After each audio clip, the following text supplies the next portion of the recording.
All right, so this region's question here, let's read it first. It says, what is this equation of the line that passes through the point 4, -6 and has a slope of -3? So again, the goal here is that I want to write an equation for a line.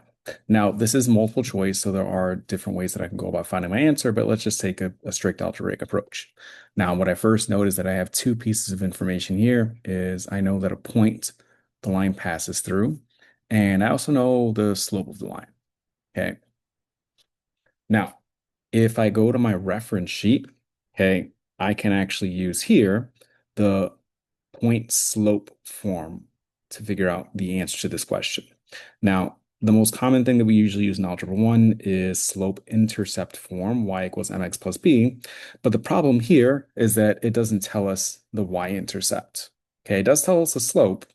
So point slope form is going to be more useful here because I don't know the y-intercept. I just know a random point that's on the line. Okay, now let's see how I use point slope form. Is it's y minus y1 is equal to m times x minus x1. Now, I got a bunch of letters here, so this is sometimes where it looks confusing, but the key thing here is that this y and this x here have to stay there, okay, as they're not going to change. What I'm going to do is I'm going to plug in the information here. The slope is going to be my m, and the 4, -6, those there, right? Just remember that every line always has an x and a y coordinate. Okay, and the x1 is the y coordinate, sorry, is the x coordinate of my point, and y1 is the y coordinate of my point here. Okay, so all you have to do now is take these values and substitute them into here. So this is going to change into y minus, okay, what's that y1 value? Oh, y1 is over here, -6. And you got to be careful here, okay, as I'm subtracting a -6. I'm going to write it out like that for now, and I'll worry about simplifying that later. Now that's equal to m. M was again the slope, which was -3. Okay, and again, I'm writing it exactly as I see it. It's kind of like a recipe where all I'm doing is I'm changing y1, m, and x1. Okay, now parentheses here,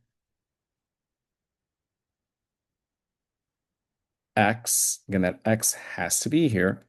Okay, minus, again, that minus has to be here as well. What am I subtracting? X1. Let's go back here. X1 was 4. Okay, and I'm done with the substitution. Okay, but when I look here, I don't see that here. These are actually all in slope intercept form. So what do I have to do is I have to simplify this a bit. Okay, now first let's deal with these double negatives. Y minus -6 turns into y plus 6. On the right-hand side, I'm going to distribute. Okay, so -3 multiplied by x is -3x. -3 times -4 is plus 12. Okay, and now lastly, I'm going to subtract 6 from both sides to isolate the y, and I'm left with y is equal to -3x plus 6. Now all I have to do is identify that here, and I see that's choice 1, -3x plus 6, right? And that's it. So point slope form is super helpful when you have a point that's on the line and the slope.